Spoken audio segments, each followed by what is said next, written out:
adresatı serien aldığına hayran, legendarlı bizim bu derdini ötürken asıl adamımız var, mutlu oyuncu. Anıdırların atları veren hükümlülüğü, eğil artistliğe namaka çekilgen asıl adamlar var. Oşol, belgili adamların Yoldaşbek Babacan babamızın geleceği, Cuma'yı kolkusu bizim altıdan geleceğimiz sırada bir şey var. Oşol, Yoldaşbek Babacan'ın alma günlüklerini size diyecektim. Kol çarptırıp atıp da solmazlar. Geliniz.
Sırga düşey ve göz bolda.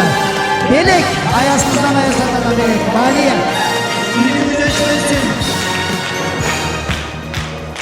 Daima ağamızın önünü yakındık.